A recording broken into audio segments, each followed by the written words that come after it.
నమస్తే. ఇప్పుడు మీరు చూడబోతున్న వీడియో ఖచ్చితంగా మీకు ఉపయోగపడుతుంది, నచ్చుతుంది కూడా. మరి మీకు నచ్చిన విషయం నాకు తెలియాలి అంటే ఈ వీడియోని మీరు లైక్ చేయాలి, షేర్ చేయాలి, అలాగే మన ఛానల్ని సబ్స్క్రైబ్ చేయాలి. మీ సపోర్ట్ని నాకు అందిస్తారు కదా. ఓకే, ఇప్పుడు వీడియోని స్టార్ట్ చేద్దాం. సూర్యోస్మి, నేను మీ విక్రమాదిత్య. ఆరోగ్యమే మహాభాగ్యం, ఆరోగ్యం భాస్కరాధీనం. ఆదివారం మద్యం మాంసం మైదనం వద్దు, ఆరోగ్యం ఐశ్వర్యం వద్దు. మీరు ఆచరించండి, 10 మందిని ఆచరింపచేయండి.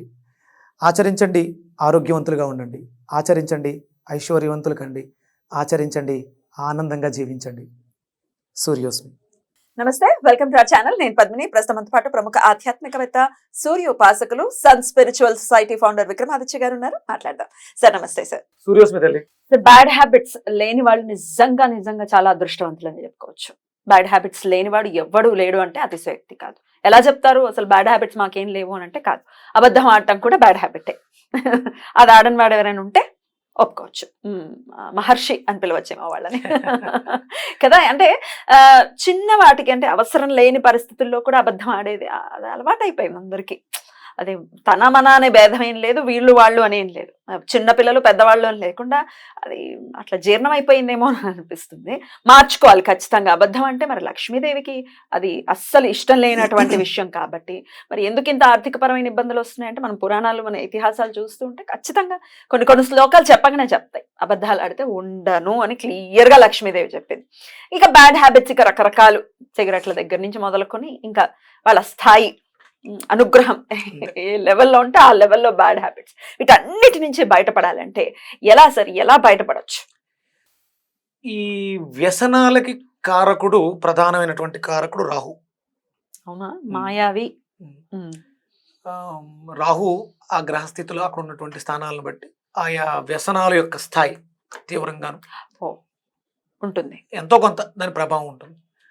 లగ్న రాహు అయితే దానికి లగ్నానికి తగ్గట్టుగా ఆయన శరీరం మీద వ్యామోహం పెంచేసుకుని విపరీతమైనటువంటి వ్యామోహంతో, అంటే ఆ లగ్నం తొల్లో ఉందా, మీనంలో ఉందా, వృచ్చికంలో ఉందా, కన్యలో ఉందా, ఆ ఉన్న లగ్నాన్ని బట్టి ఆయా వ్యామోహాల మీద ఆ ఇదిని ఆయన, అంటే ఎక్కడుంటే అక్కడ దాన్ని పెంచేస్తూ ఉంటాడు రాహు. కేతు ఎక్కడుంటే అక్కడ దాన్ని పాడు చేస్తూ ఉంటాడు. వాళ్ళిద్దరికి ఉన్నటువంటి స్థితులు అవి. అంటే ఇప్పుడున్నటువంటి పరిస్థితిలో మనం నడిచేది కుంభయోగం నడుస్తుంది. ఈ కుంభయోగానికి ఆధిపత్యం రాహు యొక్క ప్రభావం అధికంగా ఉంటుంది. అంటే వ్యసనాలు, వ్యామోహాలు విపరీతంగా ఉంటాయి. గురువుగారు తన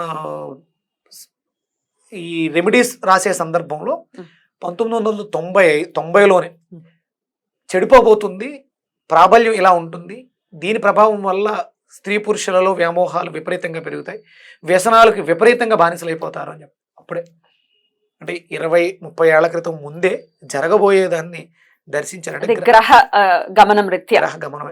అందుకని మనం ఇక్కడ ఎప్పుడూ కూడా తిండి వ్యామోహం, రాహు వెరైటీ ఫుడ్స్ ని డిఫరెంట్ గా తయారు చేయటాన్ని, అక్కడ ఉన్న స్థానాన్ని బట్టి ఆయన దాన్ని పెంచేస్తూ ఉంటాడు. విపరీతం ఫుడ్ ప్రియులు. అంటే దేనికైనా లిమిట్ ఉంటుంది, అంతకు మించి అది మనం పాడు చేస్తుంది. అది సర్వత్ర వర్జిత్. అందుకని రాహు యొక్క ప్రభావం తగ్గాలి అంటే అమ్మవారిని శరణు వేడాలి, దుర్గా. అందుకని మనకి కలియుగంలో ఎక్కువ చండీ హోమాలు ఎక్కువ చేస్తూ ఉంటారు, చెయ్యాలి కూడా. అప్పుడే రాహు యొక్క, అంటే నేను అనుకుంటాను, నేను చేయడం వల్ల నాకు కాదు, యావత్ ప్రపంచానికి, అంటే అందరూ చెయ్యాలి. ప్రతి ఇంట్లోనూ కూడా సంవత్సరానికి ఒక చండీ జరగాలి, చేసుకోవచ్చు, అలాగా చెయ్యాలమ్మా, కంపల్సరీ చెయ్యాలి. చండీ పారాయణాలు జరగాలి, చండీ హోమాలు జరగాలి. అంటే రాహుని మనం కంట్రోల్లో ఉంచకపోతే, ఇది నా ఒక్కడదే కాదు, నా కుటుంబం, నా వీధి, నా గ్రామం, రాష్ట్రం, దేశం మీద ఈ ప్రభావం అధికంగా ఉంటుంది. ఎక్కడికక్కడ విపరీతంగా తినేస్తున్నాం, లిమిట్ లేదు ఎవరికి. అందుకని ఏం చేస్తున్నారు, పంటలను అధికంగా పండించాల్సి వస్తుంది. అవి త్వరగా దిగుబడికి రావాలని చెప్పేసి అని అమ్మని పాడు చేస్తాం. సరిగా పండకపోతే అప్పులు తీర్చలేక ఆత్మహత్యలు చేసుకుంటాం. దీని అంతటికీ కారణం ఏంటి? వ్యామోహం, వ్యసనం.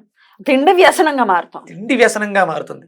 స్మోక్ చేస్తే ఆరోగ్యం దెబ్బతింటుంది, ఏదో ఒక రోజు తెలుసుకుని మానేస్తాడు. డ్రింక్ చేస్తే ఉంటుంది. ఈ తిండి వ్యామోహానికి అంతులేదు. దీనికి అంటే వయోపరిమితి లేదు. చిన్నపిల్లల దగ్గర నుంచి అందరూ కూడా తిండి. ఇప్పుడు నువ్వు డిసీజెస్ గురించి మాట్లాడతాం, వెజిటేబుల్ థెరపీస్ కొంటాం.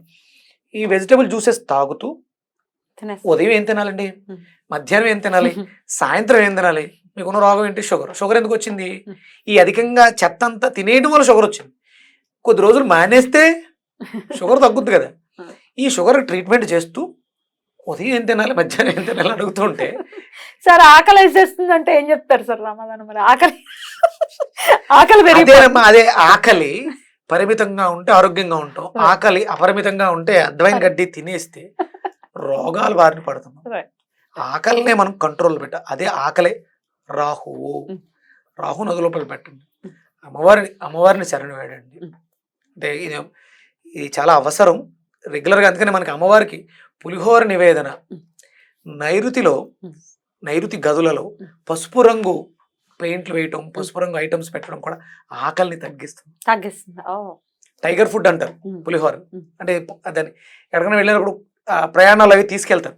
అది తినడం వల్ల ఆకలి మందగిస్తుంది, తక్కువగా ఉంటుంది, ఎక్కువసేపు ఉంటుంది, శక్తివంతంగా ఉంటుంది. ఆ జిహ్వా చాపల్యాన్ని కంట్రోల్లో ఉంచుతుంది, కోరికను అణుచుతుంది, మణిపూరక చక్రాన్ని జాగ్రత్త పరుస్తుంది. అంటే ఎంత తినాలి, ఎప్పుడు తినాలని ఇంట్యూషన్ ఇస్తుంది. అందుకని పులిహోరని టైగర్ ఫుడ్ మంచి ఆహారంగా అమ్మవారికి నివేదనగా పెడుతూ ఉంటాం. Tiger rice. రైట్. అయితే ఇది ఫుడ్ కి సంబంధించి. ఇక మా వారు ఇట్లా తాగుడికి బానిస అయిపోయాడు, దాని నుంచి బయటపడట్లేదు, తాగకపోతే మంచి వ్యక్తి అనే చాలా సందర్భాల్లో వింటూ ఉంటాం. అసలు ఆయనంత అద్భుతమైన వ్యక్తి ఇంకొకటి ఉంటాడు, తాగాడో ఇంకొకటి ఎవడో వస్తాడు, వాడంత రాక్షసుడు ఇంకోటి ఎవడో ఉండడని కూడా అంటూ ఉంటాం. పాపం బాధ అనిపిస్తుంది. అంటే ఎవరైతే విక్టిమ్స్ గా ఉన్నారో, ఎవరైతే దాని వల్ల సఫర్ అవుతున్నారో వాళ్ళ బాధ వర్ణనాతీతం. తాగకపోతే ఆ ఒక్క క్షణికావాసం ఏదైతే ఉందో దాన్ని ఎట్లా కంట్రోల్ చేయించవచ్చు? అమ్మవారిని శరణ వేయడమమ్మా. అమ్మవారిని శరణ వేడిన తర్వాత ప్రతి మంగళవారం అమ్మవారికి పులిహోర నివేదన చేసి ఆ పులిహోర ప్రసాదంగా ఎవరైతే బానిసలై ఉన్నారో వాళ్ళకి పెట్టడం. దాంతోపాటు ఒక నిమ్మకాయని అమ్మవారికి నివేదన చేసి ఆ నిమ్మకాయని కట్ చేసి జ్యూస్ చేసి వాళ్ళకి ఇవ్వడం ద్వారా ఆ రాహుని కంట్రోల్లో పెడుతుంది. ఎండోక్రైన్ గ్లాండ్స్ వ్యర్థాలు విసర్జించడం, స్పృహనివ్వటం అమ్మవారి శక్తి. నిమ్మకాయే అమ్మవారి శక్తి. మనం చూడండి, నిమ్మరెప్పల్లో దీపం వేస్తే అమ్మవారి అనుగ్రహం ఉంటుంది. ఆ నిమ్మకాయనే మనం స్వీకరిస్తే, అంటే వాళ్ళకి తెలియదు, భర్తలకు చెప్పాల్సిన అవసరం లేదు. నిమ్మకాయ జ్యూస్ ఇవ్వడం ద్వారా ఫస్ట్ వాళ్ళకి ఎసిడిటీ కంట్రోల్ అవుతుంది. గ్యాస్ట్రిక్ సమస్యలతో ఉంటారు. ఆల్కహాల్ చేసే వాళ్ళకి లివర్ పాడైపోయి ఉంటుంది, ముందు ఫస్ట్ దాన్ని రిపేర్ చేస్తుంది. అలాగే తాగాలి అనే వ్యామోహాన్ని కూడా అది తగ్గిస్తుంది.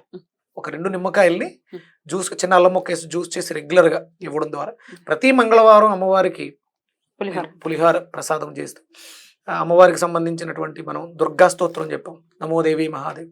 ఈ స్తోత్రాన్ని ఉదయం సాయంత్రం 2 పూట్ల 21 రోజు దీక్షగా చేసి 21 రోజు నిమ్మకాయ జ్యూస్ ఇచ్చి పులిహోరని ప్రసాదంగా, వారంకి ఒకసారి పులిహోరని ప్రసాదంగా పెడుతూ రెగ్యులర్గా చేస్తే 21 నుంచి ఒక మండలం రోజుల్లో వాళ్ళలో మార్పు వస్తుంది. ఈ వ్యసనాల నుంచి విముక్తి లభిస్తుంది.